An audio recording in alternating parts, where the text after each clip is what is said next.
comment je peux utiliser les intuitions dans mon quotidien et à quoi ça va me servir concrètement. Mais concrètement, chez concrètement. Je veux pas que ce soit un truc complètement perché. Ok, donc dans cette vidéo, je vais vous donner 4 exemples hyper concrets de la vie de tous les jours où vous allez pouvoir utiliser vos intuitions. Et je vais vous partager pour le coup des outils qui vont vous permettre vraiment d'avoir accès pleinement à ces intuitions et par différents biais, on va dire ça comme ça. Je m'appelle Émilie Giraud et cette vidéo fait partie d'un programme, un programme pour développer votre intelligence intuitive et vraiment changer votre manière d'aborder votre vie en intégrant pleinement les intuitions de votre quotidien. Donc grosso modo, tous les exemples que je vais vous donner après, vous pourrez le faire pour de vrai dans votre vie. Si vous êtes intéressé par le programme, c'est en dessous. Donc, des exemples concrets sur comment j'utilise les intuitions dans mon quotidien. Mince ! Le premier exemple, c'est pour avoir une confirmation de est-ce que je dois le faire ou est-ce que je dois pas le faire. Donc, c'est pas un exemple personnel, pas comme ça en tout cas, les autres se le sont.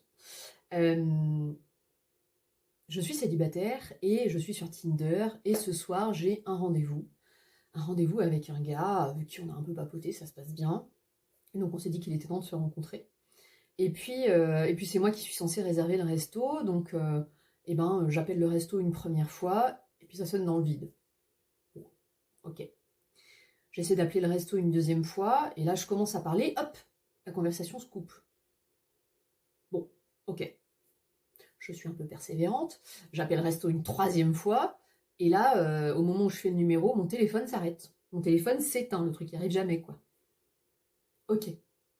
Et comme j'ai fait un chemin sur mes intuitions, et que je sais que c'est aussi un chemin de conscience de ce qui m'arrive, je me dis, bon là quand même, ça fait 3 fois que la vie me dit, bon, non, non, non.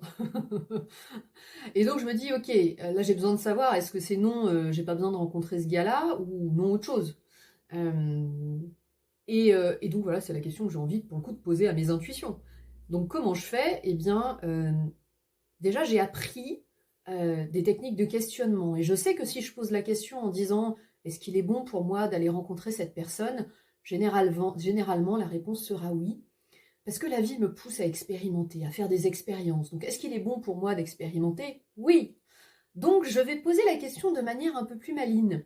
Je vais par exemple me demander est-ce que rencontrer cette personne m'apportera de la joie, parce que j'ai envie de joie ces temps-ci dans mes relations. Donc je pose cette question. Et puis j'ai appris une technique du oui-non. Je sais que mon corps peut me dire oui ou non en fonction des questions que je pose. Donc je me centre et je demande, est-ce que cette personne m'apportera de la joie? Ok, ça me dit peut-être oui ou ça me dit peut-être non. Si ça me dit oui, je me dis peut-être, ok, est-ce que peut-être c'est pas le bon moment pour moi de le rencontrer aujourd'hui? Non, je vais poser la question positivement d'ailleurs. Est-ce qu'il faut que j'attende pour le rencontrer encore? Et là, peut-être que mon corps me dira oui ou mon corps me dira non. Et donc, en fonction, je pourrais vraiment prendre une décision en conscience. C'est-à-dire que si mon corps me dit que il ne va pas m'apporter de la joie, mais que j'ai quand même envie d'aller au rencard, ok, je le sais. Mais voilà, donc cet exemple-là, c'est juste pour vous dire que là c'est top, quoi. Ça peut vous permettre d'éviter, si votre corps vous dit que non, il ne va pas vous apporter de la joie, ce gars-là, ça va vous éviter de rencontrer quelqu'un qui ne va pas vous apporter de joie, avec qui potentiellement vous allez quand même essayer, parce que vous êtes motivé, vous avez quand même envie d'essayer, vous allez essayer pendant 2-3 mois de faire quelque chose, ça va se terminer en eau de boudin, vous mettrez 3 mois à vous en remettre parce que vous direz c'est de ma faute, ou autre chose, et donc en fait 6 mois de votre vie où c'est pas cool, quoi. Donc en fait, autant éviter ça. Et donc là, les intuitions, elles m'auront permis de rencontrer ce gars avec qui j'avais aucun avenir et ça allait pas être joyeux, quoi. Top! Donc ça, c'était le premier exemple. Deuxième exemple, donc ça, un exemple qui est personnel. J'ai un blocage dans ma vie et en fait, j'aimerais m'en libérer parce que je sens bien qu'il m'empêche d'avancer. Donc là, je vais prendre un exemple personnel. Dans l'accès aux intuitions et tout ça, je sentais que je commençais à bloquer. Il y avait des peurs qui venaient, je sais pas peur de l'invisible, mais peur du charlatanisme, des choses comme ça. Il y avait des peurs comme ça qui s'exprimaient. Et j'avais vraiment envie de libérer ces peurs-là pour pouvoir pleinement expérimenter le truc, quoi. Le vivre à fond. Et donc, qu'est-ce que j'ai fait? je me suis dit, bah, je vais aller questionner pour le coup, demander à mes intuitions, demander à mon énergie ce qu'elle a à me dire là-dessus. Qu'est-ce que je fais? Eh ben, je me centre. J'ai appris une technique de centrage, vraiment pour être pleinement dans mon bassin.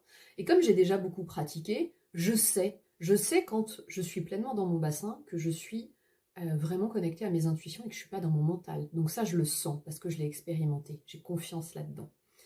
Et donc, je suis pleinement centrée. Et là, je pose la question de me dire, ok, comment je peux me libérer de ce blocage du monde invisible? On va dire ça comme ça. Et là, j'ai les yeux fermés, j'ai une image qui me vient tout de suite, j'ai une image de ma grand-mère qui vient. Je me dis, bon, ok, là ça fait tilt dans ma tête tout de suite. Ma grand-mère, il y a eu des trucs un peu bizarres, voilà, elle était dans la religion catholique assez tardivement, et quand elle s'y est mise vraiment limite trop, et il y a eu des histoires d'argent, des trucs pas très nets, voilà. Et donc je me dis, enfin là je comprends que en fait je tire un truc, une peur de faire un peu comme ma grand-mère, quoi. Ok. Et dans mon chemin finalement de connexion à moi, de connexion à cette conscience, j'ai aussi appris à me libérer, à me nettoyer de certaines choses, de nettoyer certaines couches. Et donc pour le coup, eh ben, je vais me faire une technique de libération où pour le coup je vais enlever cette peur d'accéder à l'invisible et cette peur que ça fasse quelque chose de noir et de pas très net et de charlatan et de quelque chose comme ça. Et donc j'ai pleinement nettoyé cette peur-là et pour le coup ça m'a permis d'accéder à encore plus de choses dans ce monde invisible et dans toute cette intuition. Voilà, ça c'était le deuxième exemple. Troisième exemple. Un troisième exemple, je suis dans ma vie pro, je suis en chemin, je sens qu'il y a des choses qui vont, d'autres un peu moins bien, et j'aimerais vraiment avoir un nouveau projet qui me porte, avoir un nouveau projet qui me fasse avancer vers ma mission de vie, avoir un nouveau projet qui me fasse avancer là où je dois contribuer, là où je vais me sentir vibrer, là où je vais me sentir heureuse. Et donc voilà, j'ai envie d'avoir une nouvelle idée, un nouveau projet. Ok. Là, qu'est-ce que je fais?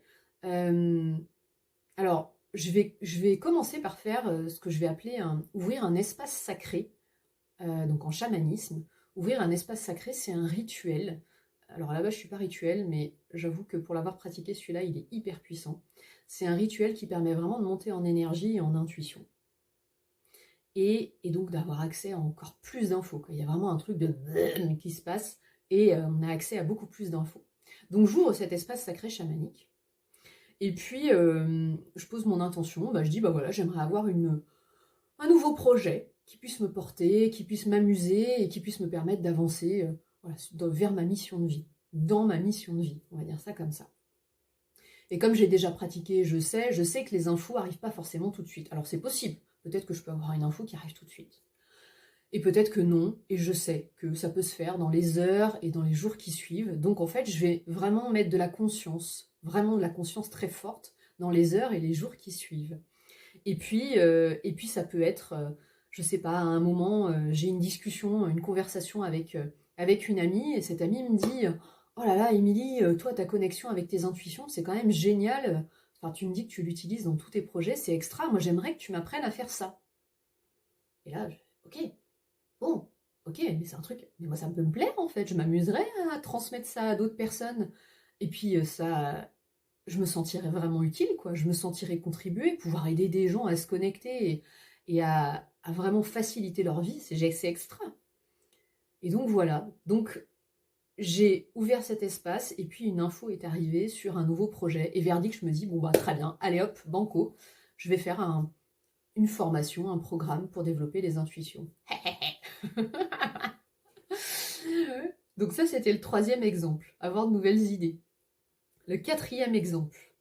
Quatrième exemple, donc ça va être la suite. J'ai une idée qui me trotte dans la tête et j'aimerais vraiment la mettre en œuvre et donc faire un peu, si je suis en mode projet, faire un brief projet, c'est-à-dire avoir des notions de quel objectif je peux avoir avec ce projet-là, quelles sont les personnes que ça peut intéresser, comment je peux mener les différentes étapes du projet, etc. Donc je vais continuer sur mon exemple. J'ai une idée d'un programme intuition pour aider les gens à développer leur intuition. Ok. Comment je commence concrètement? Là, pour le coup, pareil, je vais réouvrir un espace sacré chamanique, très clairement, parce que ça me fait vraiment monter en énergie et j'ai accès à beaucoup plus d'informations. Donc j'ouvre un espace sacré chamanique. Ok. Et ensuite, dans ma pratique, j'ai appris que actuellement, mon canal privilégié, c'est la vision. J'ai des images, j'ai des films. Donc en fait, je vais vraiment me centrer, je ferme mes yeux et je vais vraiment être attentif à ce qui va venir d'un point de vue, au niveau de mes yeux. On va dire ça comme ça. Et donc là, je commence à poser des questions et à voir ce qui vient en termes d'images. Je pose la question de, ok, ce programme, c'est pour qui? Pour quel type de personne? Ce programme, il a quoi pour objectif?